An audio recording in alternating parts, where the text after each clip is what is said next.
Once, in a village surrounded by dry hills, there was a river that gave life to all. Its waters were clear and cool, and the villagers depended on it for everything: water for their crops, for their animals, and for themselves. But one year, the rain stopped. The river, once flowing strong, began to dry up. The crops withered, the animals grew thin, and hunger settled over the village like a dark cloud. Desperate, the villagers gathered in the village square. They pleaded with their elders, asking why the river had abandoned them. But none had an answer, except for one, Elder Juma. Juma was the oldest and wisest man in the village, respected by all. He stood quietly, his face shadowed with sorrow.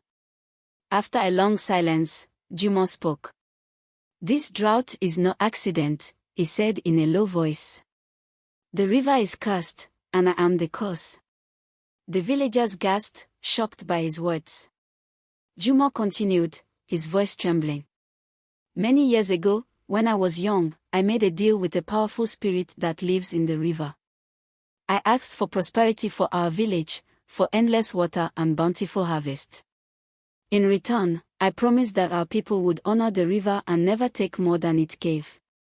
For many years, the village thrived. But as the years passed, greed began to creep in. The villagers built bigger farms, took more water than they needed, and paid no mind to the spirit of the river. They believed the river would never run dry. I broke my promise," Juma admitted, tears in his eyes. "I let the greed of our people go unchecked, and now the river is angry. The spirit has cursed us with drought, and until we make things right, the river will remain dry." The villagers were stunned. Anger and fear filled their hearts, but they knew Juma was right. They had been careless and selfish. Now, their very survival was at risk. "What must we do?" asked a young mother, her voice trembling with fear.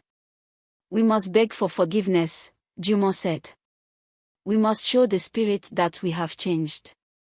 Gather what little we have left, food, water, anything precious, and bring it to the river.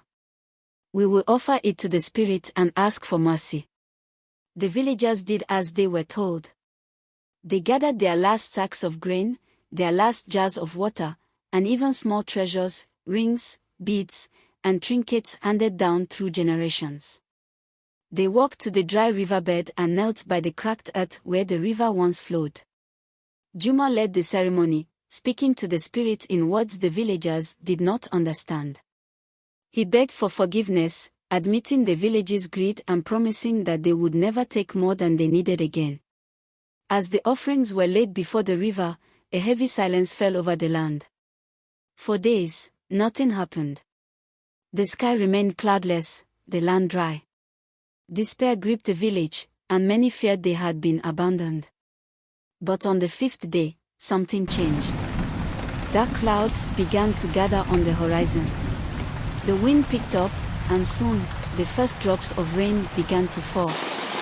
The villagers ran to the river, watching in awe as the dry riverbed began to fill with water once more.